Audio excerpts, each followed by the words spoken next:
Good morning, everyone. Good morning. Rebecca Johns coming to you live this blessed Wednesday morning, July 19th, 2023. Are you kidding? I remember New Year's this year. I remember turning 50 in January. It's already wrapping up July. So bless you. Welcome. It is Wisdom Wednesdays. And each Wednesday, we take to the airwaves and answer your questions. Oftentimes, as an Aramaic speaking Bible teacher, I do get questions about the Aramaic language, the translation of the Bible, questions about the Bible and the history of it. And sometimes people are curious about the construct and differences of the cultural views of the Holy Bible when looking at it through Semitic eyes and the Aramaic language versus the script and narrative that we have been taught from the West.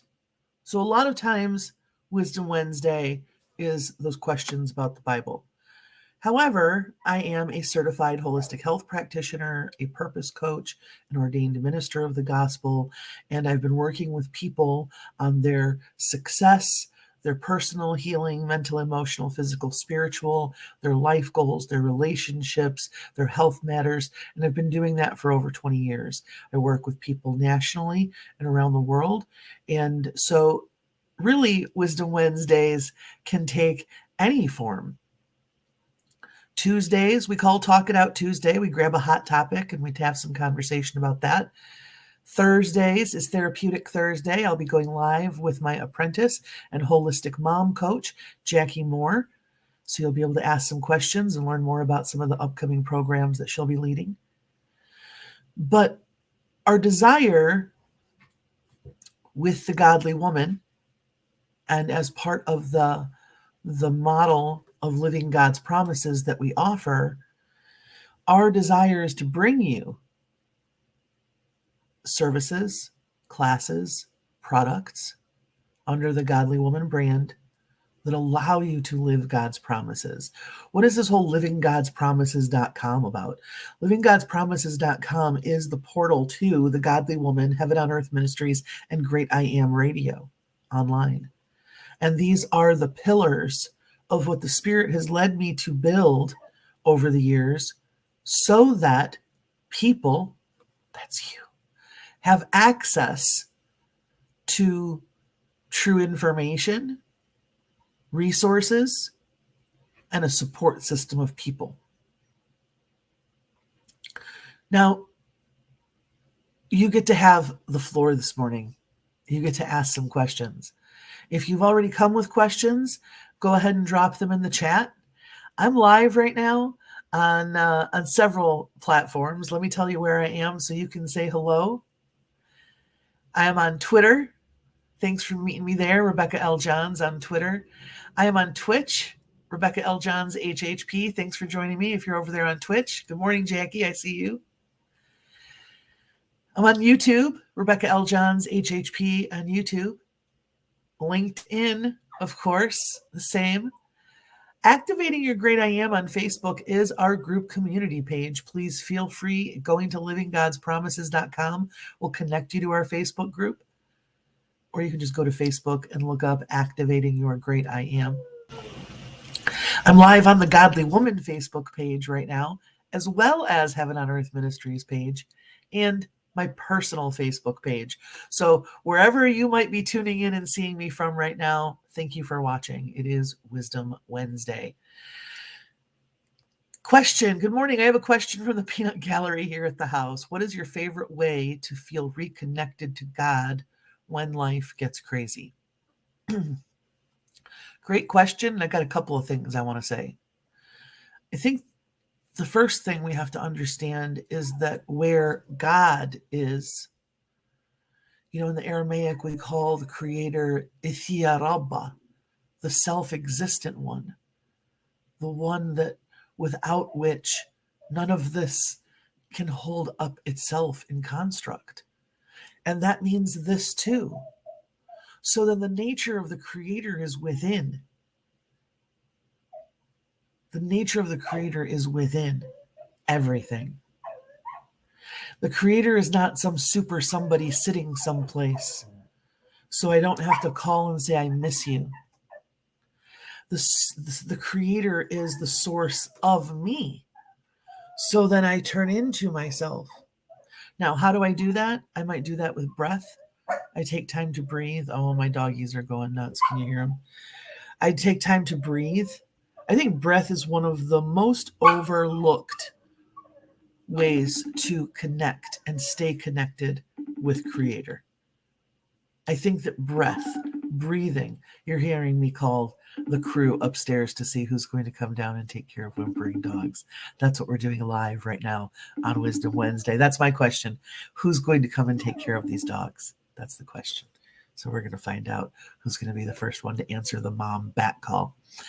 All right. So if then I am constructed from God, if the inner state of myself is God, then going out to connect with God tends to not work. I turn in and I spend time in quiet. I might sit in my recliner. I might go outside and stand barefooted on the grass. I might lie on my bed. It might even happen when I'm in the shower. But I take time to deliberately mentally focus and tune in to Creator. I use breath because breath is life. Breath is the Creator.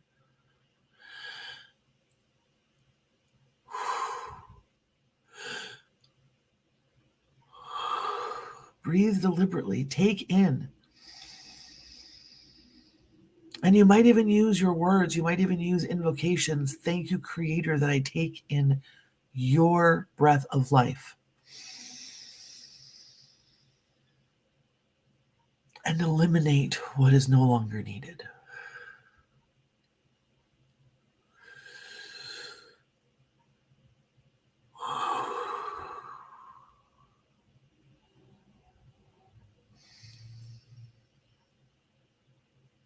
Thank you for giving me your mind today. Prayers of affirmation.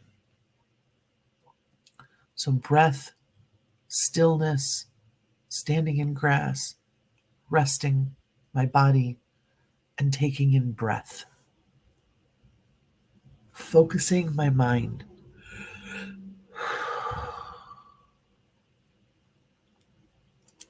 I don't know that I uploaded my short video here. If I haven't, I will get into my platforms. The video I just did yesterday responding to a question, because in Aramaic, the word for prayer is slotha.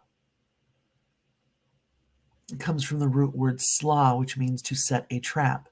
And so when we are praying in Aramaic, we mean to set a trap for the mind of God. So I breathe. And I deliberately call on the mind of God to be my own.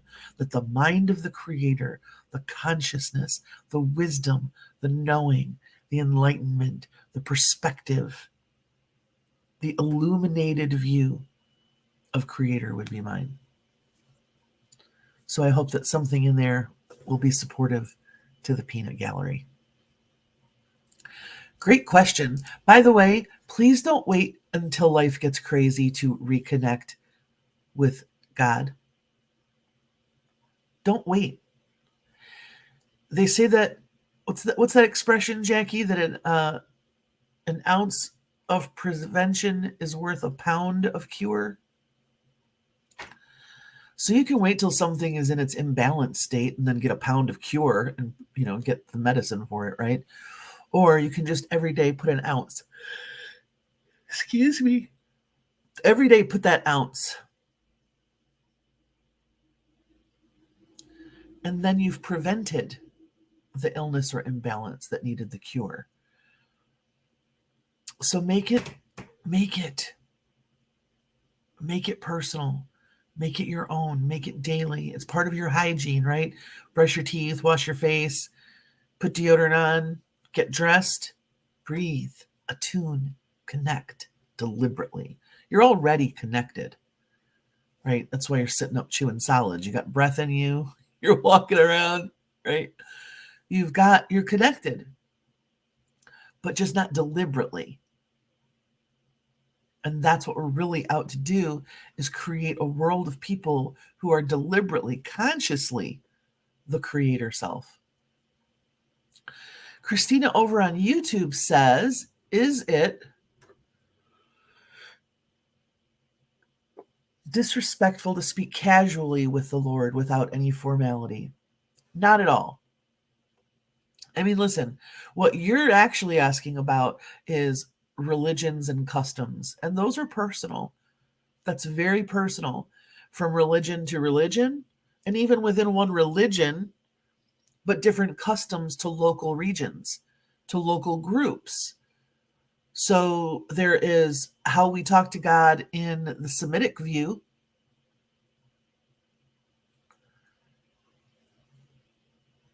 There is a way we talk to God in the Western culture view.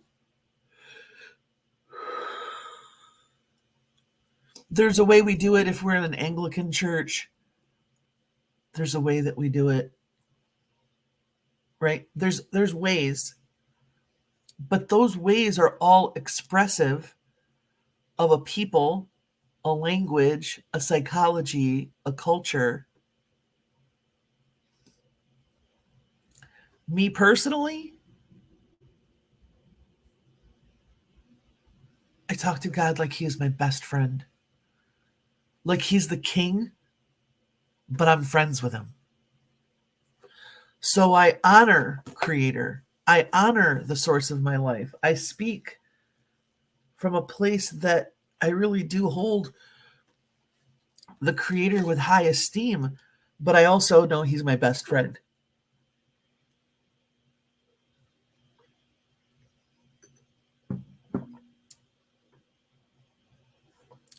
Yes, Christina, no religion, just you and God. Just you and the source of you. So then, do you think that Creator can't handle your fists raised up at it? Look, some of you know, I mean, I'm banned on my account right now with TikTok this week because I was more of a Peter than a Jesus on Sunday service, but we'll talk about that another time. But I'll get my TikTok account back on this Sunday. But I tell people this story. Last year, before that account went viral, there were 418 people following me. May 18th, 2022, I had 418 followers on TikTok.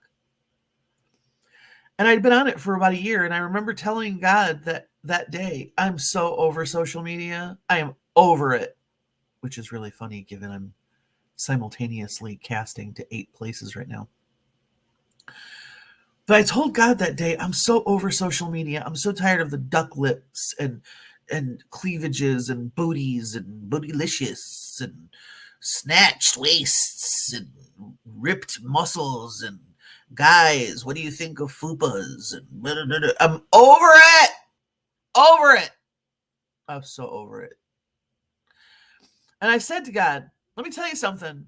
I'm not out here for some nonsense. I'm out here to impart the light of your kingdom into this world. So this stuff's choking me out. So if we're really not going to be making some traction with our action, I'm out. I'm going to take down all of my social media, all of it. Not even like befriend. And I don't need it. I'm busy. If I'm on social media, I might find some stuff that's entertaining and laugh at it and share some videos, but I'm not on there for that. I might stumble across some stuff that gives me a chuckle, and if you're one of my friends or inner circle, you're probably going to get something ridiculous from me from a time or two. But I don't spend just hours on social media just letting the noise and nausea and nonsense of this world just saturate and permeate my being.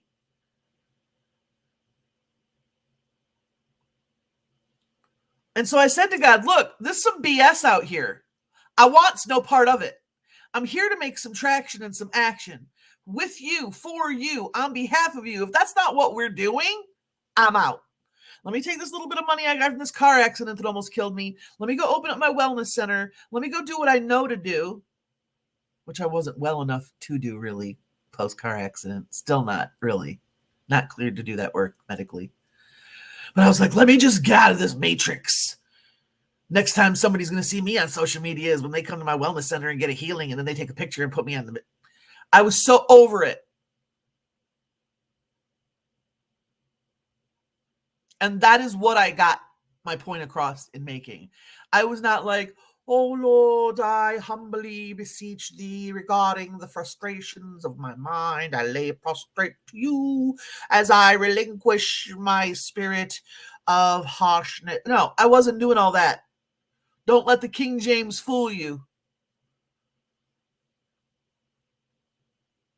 The source of your life holds your life, knows your life, shares your life experiences with you. The source of your life is there as the most intimate partner you have. And if you're not going to be for real about where you're frustrated, angry, sad, sorrowful, grieving, lustful, hungry, proud, scared, to the source of your life,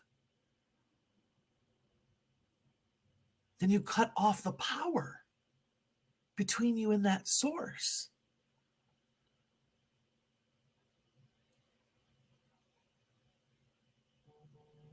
Yeah, Shai. Shai said, so it's okay to get frustrated when you're in a situation with God and ask why? Why am I facing this? Why do I keep getting this placed before me? Sure. You can even say, if it's possible, take it from me. That was the whole example that Jesus gave us, was that he was for real with God.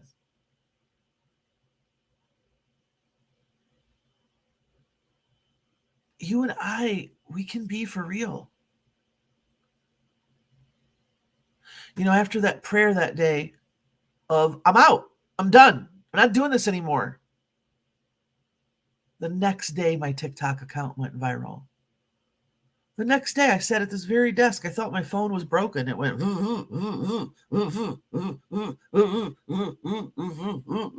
was like, what is this? 800 shares, 1,600 likes. What? 300 comments. What is this? I went viral on a video that was 4 days old on a topic I'd been discussing for 3 months.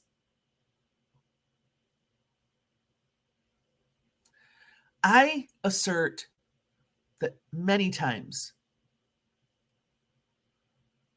it is that truth-telling that we're not doing, and so we stay stuck.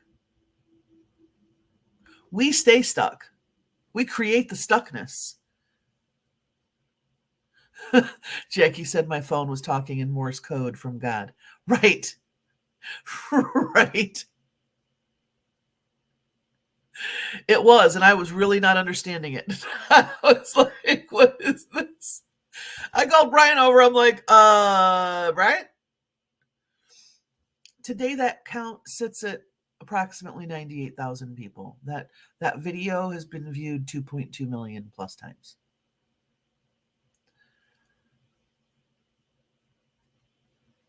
But it's that honesty, it's that authenticity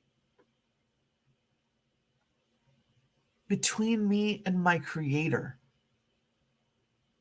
that allows me to continuously be devoted, committed, in sync, connected, communed,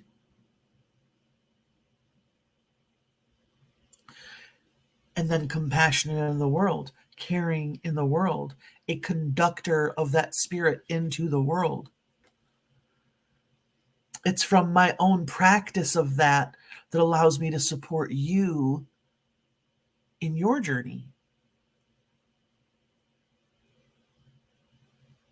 And many times we're trying to just be a good sport, be a good sport, be a good sport. Listen, yes, we should absolutely be a good sport.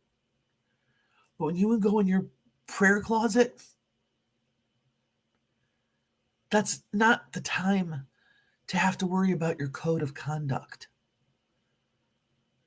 God's not going to throw a flag down on the ground if you talk to him the wrong way. There's no foul play. You get to be you. You get to. And you get to ask. Now, the why question, let me just give you a bonus answer. This question wasn't asked. Okay? This question wasn't asked, but I'm going to offer it. Hold on. What you said was, why am I facing this? Why do I keep getting this placed before me? I'm going to give you a tip. Don't ask why. To ask why is like, I'm not in on the plan. I don't understand why. Listen, your human isn't in on the plan, but your soul person is. And so the real thing to say there, Shai, is, Creator, reveal it to me. Reveal to me why I'm facing this. Reveal to me why this is being placed before me. Reveal it to me that I am conscious, that I am mindful, that I am awake, that I am aware, that I am alert. What is this that keeps being a pattern? Reveal it to me. What is this about? Reveal it to me. Give me revelation. Show me, God. Take the scales off my own eyes and ears. That's that attunement. I'm going into that frequency of knowing. I'm not standing in not knowing. I may not know everything of everything of everything in the universe of universes, but regarding the part and partial particle that is mine, the part and portion that is mine, it is mine to be responsible for, aware of, and conducting mindfully. So reveal it to me.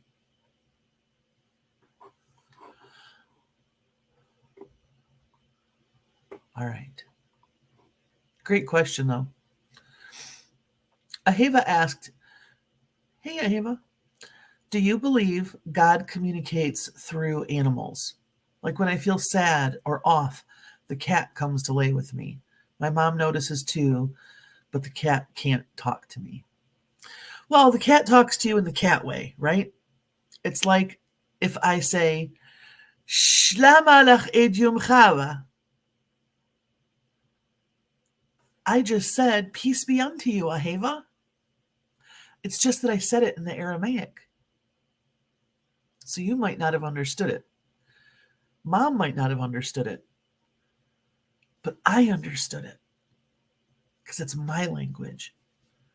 And so cats, birds, the breeze, grass, it has its own language. Water, music, it has its own language. And so everything in the universe, remember what I said at the beginning, in Aramaic, before we had a word for God, which is just a title, and in English, God came from a German word for good, God. But the truth is, the name of God, it's not a name like mine and yours. And so God is the thing that holds all of this universe together. So it's all connected. Which is why when you walk in a room and somebody's been arguing and you didn't hear what they said, but you can feel that they were arguing, you're like, oh, I should step away. Sometimes we feel truths. And animals are the innocent ones in this world. Animals are the ones that are very simple. They don't have malice. They're not ganging up to take over North America from South America. They're not ganging up to take over Near Eastern territory. Animals are innocent and they are pure. And when you have pets, they're very connected to you emotionally. And so whether it's you being excited and happy, or you being sad, or you having some anger, your animals are going to pick up on that and they will want to come and share it with you.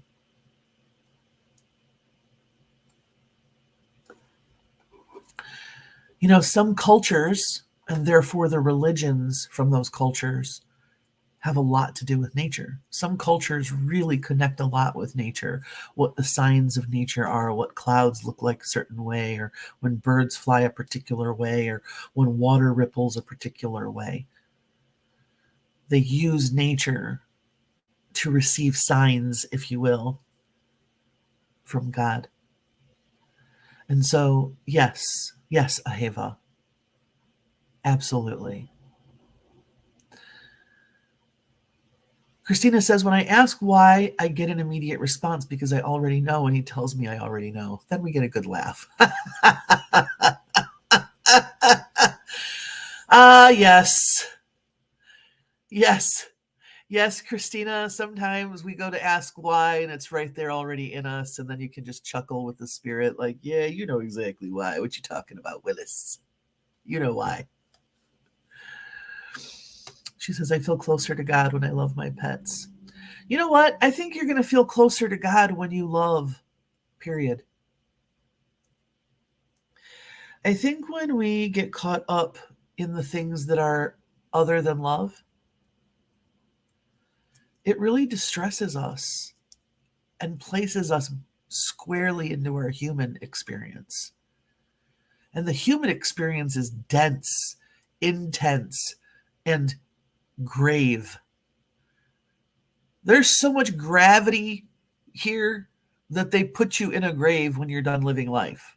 It's grave here. It's a downer, if you will.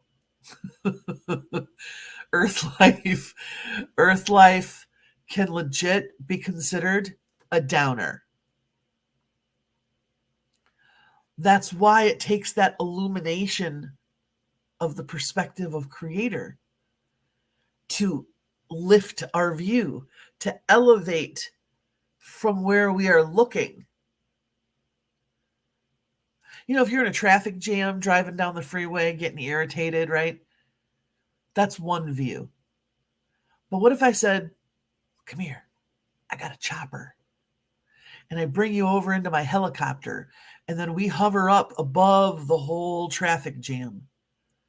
And up ahead is a 12-car pileup. 8 people are dead, 6 injured. Ambulances, police, fire trucks, sheriffs, they're all there.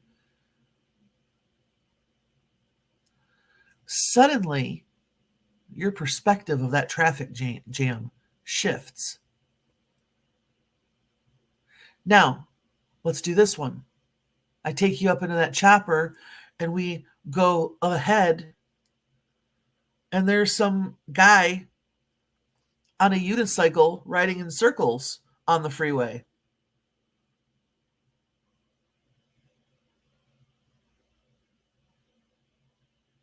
With a trumpet.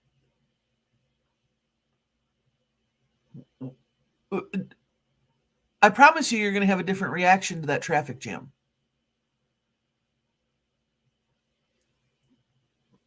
Because your perspective will suddenly change. And a lot of times, we are frustrated about life in moments when we should be really humble and prayerful and grateful.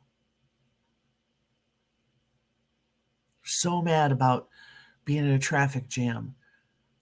How about being prayerful for the people that were devastated in that? And gratitude for that it's not you. But we often don't see things like that because from our perspective, we feel we can just be frustrated and it's deserving. But sometimes we just don't see.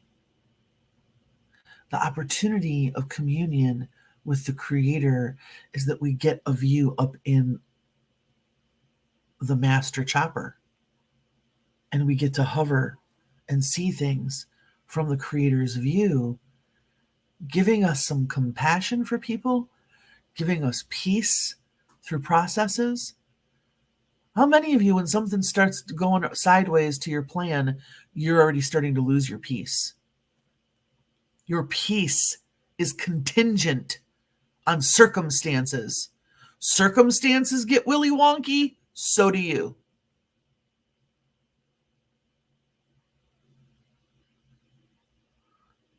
Jackie says, been there before. I was frustrated that I was running late. That running late helped me avoid the pileup where multiple people were killed and had passed. Yeah. Yeah, I've been there. And you get really humble after that, right? You're like all arrogant and proud and ticked off and frustrated. And then you get this insight and you're like, oh, well, I guess that's good then.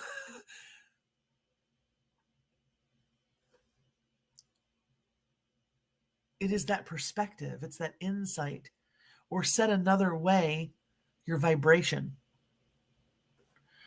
I want to show you all something. Some of you have seen this before in the work that we do together.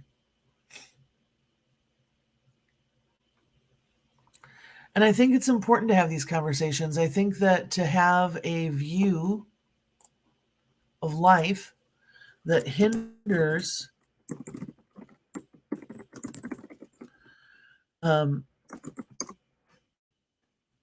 opportunity, it's not that your view is going to oh, hold on one second. I'm trying to do too many things at one time. Here we go. This is the one I'm looking for. I'll put it right there so it'll be easy for me.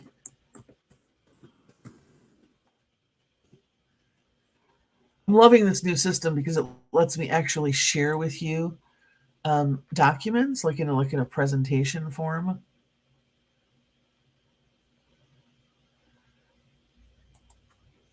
So let me just present something to you.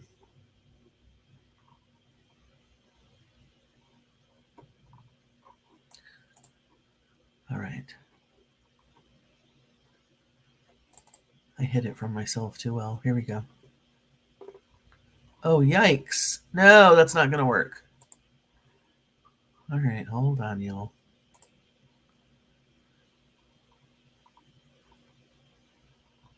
Bear with me.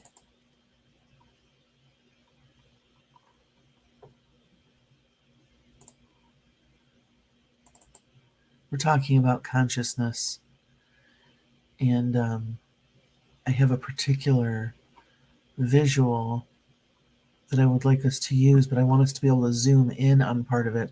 And I realized as I was zooming in on the image I had that it just got blurry.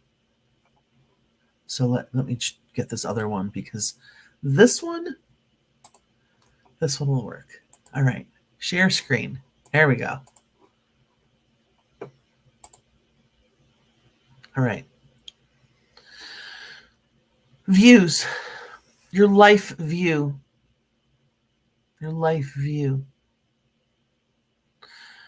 So if your life view is in this, look, check out this column. Are you miserable? Are you condemning? Are you hopeless? Is your view tragic? Is your view frightening? Do you deal with anxiety? What about disappointment? Take a look. The life view.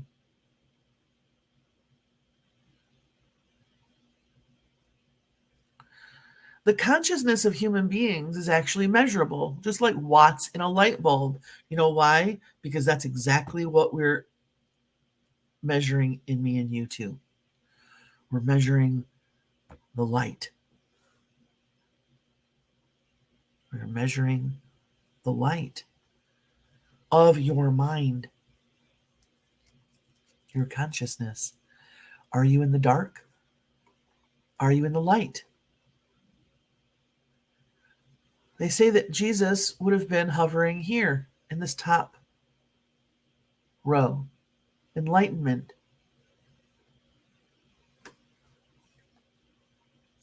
That he would be dwelling in pure consciousness. That the emotion is ineffable, which means too great or extreme to be expressed in words. We have a word for when something is too great or extreme to be expressed in word. It is said that if one person is standing in and accessing enlightenment, that it will spontaneously impact positively 1 million lives. Just like one little match at the end of your road will light up your road. You'll see, it'll be dark, but you'll see a little light down there. But the greater that light is, the more darkness, quote unquote, is cast away. And so this lower section of this chart is our survival modes: shame, guilt, apathy, grief, fear, desire, anger, pride. People usually say, whoa, back up, Rebecca, back up. What do you mean desire? You're telling me that it's an act of survival to desire? Okay, so I shouldn't want anything in life? No, that's not what I'm saying. I'm saying that when desire is your state, when it's a condition, what you're ultimately reinforcing is your lack. See, how many of you are in your desire like this?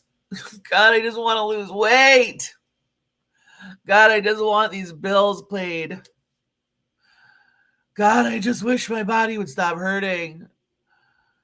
God, I just want a husband. God, I just want my money to be better. The want is a reinforcement of the lack. It leaves you craving. It leaves you in disappointment. And it leaves you enslaved. What is the process? Enslaved. You are chained to it.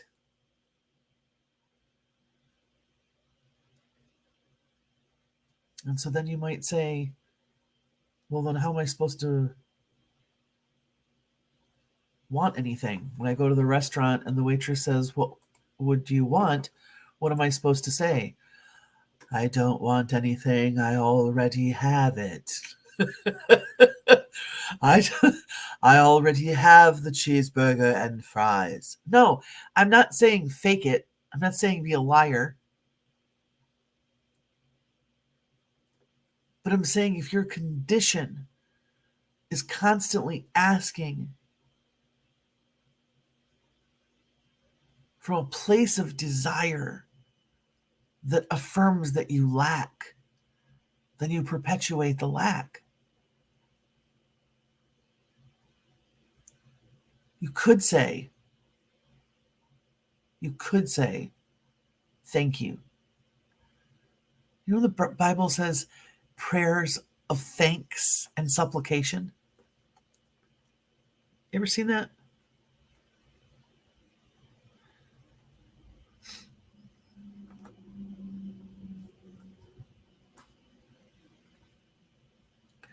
It's a combination. It's a combination. Supplication is that pleading part. It's the expression of the need. That's the supplication. But it says to pray with thanks and supplication. I love to share this story. Years ago, I used to produce programs, self-development programs with a global company that had program leaders from all around the world traveling and teaching in other parts of the world. And so I was accountable for programs in Los Angeles, California, and in flew one of our program leaders from Australia. Her name is Kathy. Kathy was great. She was great, yeah? She was great. And so Kathy and I went to have dinner one night. We went to a restaurant. And the waitress came over and she gave us our menus. And she, what does a server do? They come over, What can I get for you? And I said to the server, if I could have this, please, and this, and this to drink with this, please.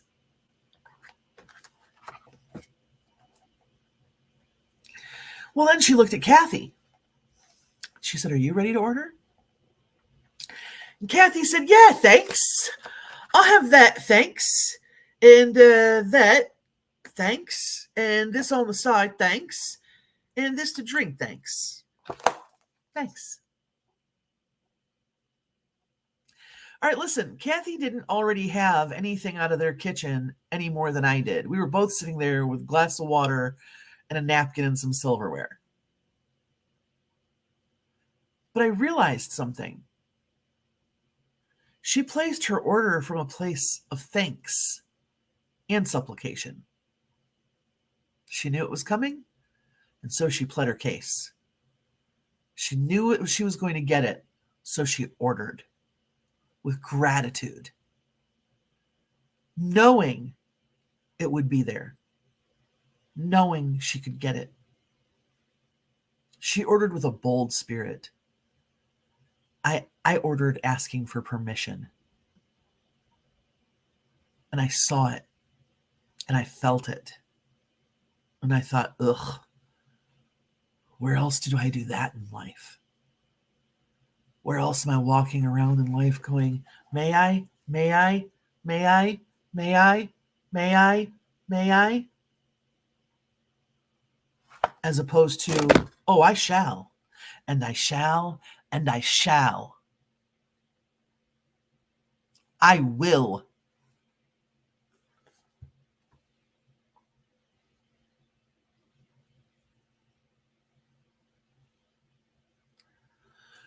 The word will, expressing the future tense. Years ago, Brian and I were so poor financially. I was sick from an ABO incompatible pregnancy that almost killed me. He had been assaulted and was dealing with head injury. And that was just before we found out he had cancer. We were both dealing with so much. We lost our business. It was a mess. I couldn't cut enough coupons. We were already getting food stamps from the state. I mean, we were just broke financially.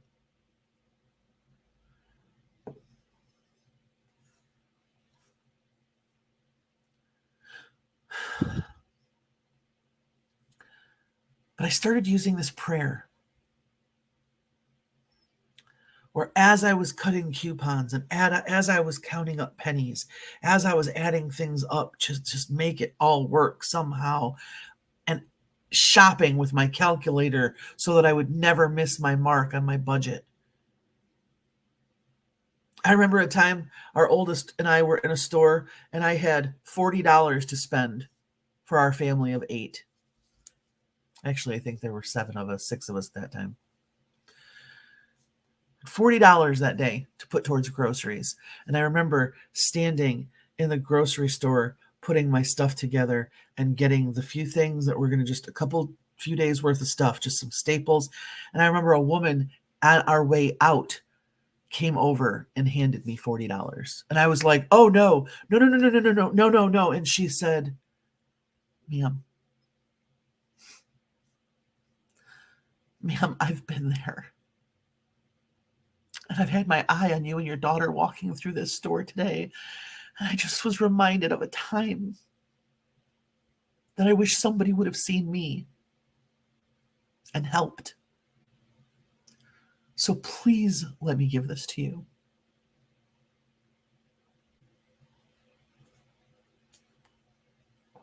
And so I received. But I began praying. Thank you, God. Thank you, God, for sustaining what I have and providing what I need. Thank you. Thank you for using people and places and situations to to satisfy the need that my family has. Thank you for the day that is coming, that I won't even have to look at the balance in my checking account when I walk into a grocery store, because I will have. Thank you. Thanks and supplication. Because if you are not saying the thank you first, thank you for giving what I need, and you only rely on the want and the desire and the need, you reinforce and perpetuate a constant state of lack. You affirm to yourself, this that I don't have, and I don't have it. I don't have it. I want it. I don't have it. I want it because I don't have it. I don't have it, therefore I want it. But what if you said thanks for it in advance? I'll take this thanks, and that thanks, and this on the side, yeah? Thanks, and this to drink. Thanks. Thanks. With thanks and supplication.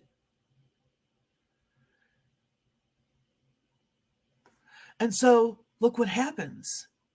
Look what happens. In that moment that you have gone from essentially, I don't have, and we all know it, to where are you at? At the very least, you're in the life view that something is feasible. At the very least, it's feasible. You might even have tapped into some hope. And now look where you are. Boom, power. Boom, power. Why?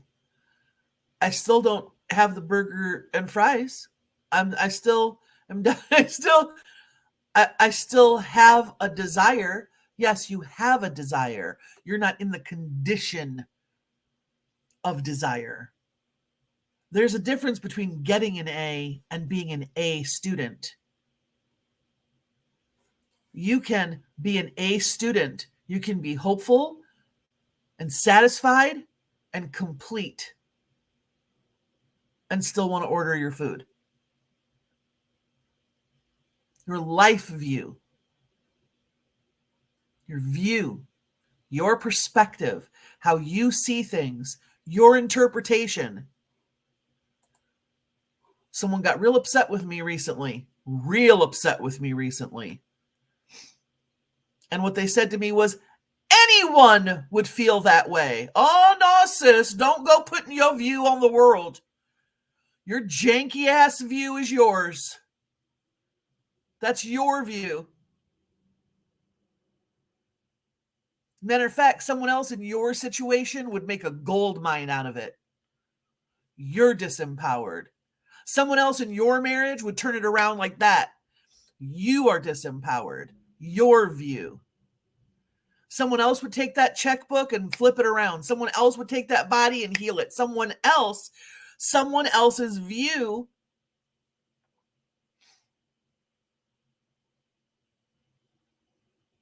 You ever be doing something and you're like, oh my gosh, I can't even figure this out. And then your kid comes and takes it and they're like, here, mom. Here you go. You're like, hey, wait a minute. But that's because of their view. My parents had a view and they couldn't figure out the VCR, right? I have a particular view and I struggle with the HDMI. You have a particular view. When we attune, when we pray, when we ask for the mind of the Creator, slotha, right? Set a trap for the mind of God. Then Instantly,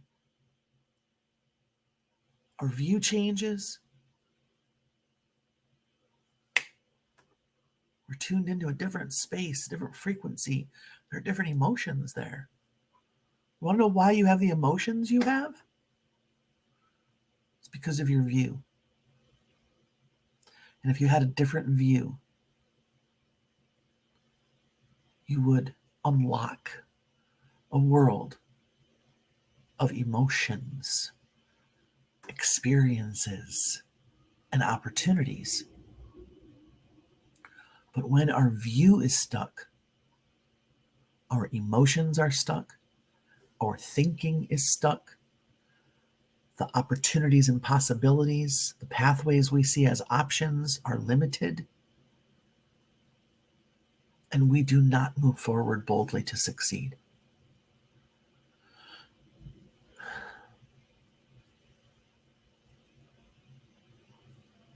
And this is why the teachings of Jesus of Nazareth are so spiritually, religiously crucial, because there hadn't been a religion at that time that would look people in that face and say, you are the creator incarnate. You have an earth suit to move on the earth, but you are spirit. God is spirit, and you are a descendant of that spirit. You are spirit.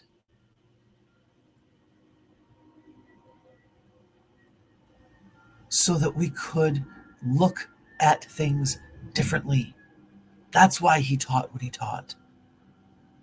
It wasn't so that we could create a religion about him and say his name and plead his blood. He said, Mani amochon hemanitun b'shimmi. Who among you will believe in my name? And my name was an idiom.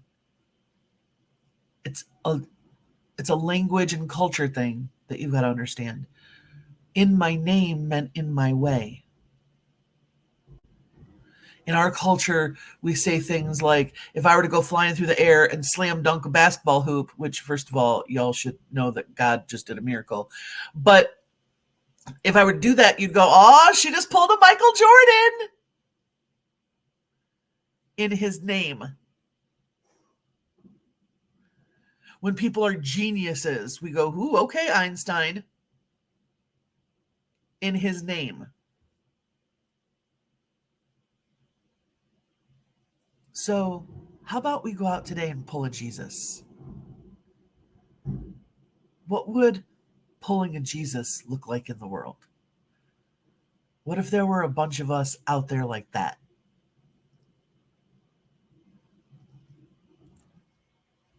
If you were on the program last night, was entitled Inana Nuhrat Alma. I am the light of the world. How many of you get up every day to come and make your debut like the sun, like the moon, like the stars? How many of you wake up and are, all right, well, I'm the light of the world. Let me go plug in my little bulb somewhere and shine. Even if it's a little 10 water, we need it. We need little reading lamps, right? We need bright lights to fill up baseball and football stadiums. We need all of it. And so the question isn't, are you the brightest of the lights? The question is, what was that song? This little light of mine, I'm going to let it shine.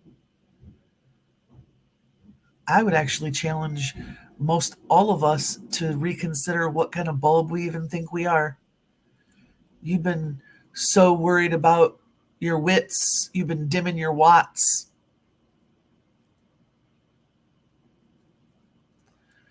It's not about being a dim wit in this world. It's about being a dim watt. And most of us have a lot more light to offer than we think we do. And we've dimmed our own watts. Worried about people thinking we're a dim wit. So shine today, my friends. You are Nuharet Alma. You are the light of the world. And you're going to have moments. This earth suit, it goes to the bathroom, it eats, it bleeds, it dies. But your light does not. So thank you for being with me this morning for Wisdom Wednesday. Great conversation, great questions today. A plus homeschoolers over there in the Morehouse. A plus in whatever you're going to classify this, sociology, psychology, religion, I don't know. Whatever you want to, whatever curriculum box you get to check now. But thank you to all of you. Join me next week for another Wisdom Wednesday. In the meantime, I'll be back tonight, 10 p.m. Eastern Time, for more prayer and prophetic word. God bless you all. Peace.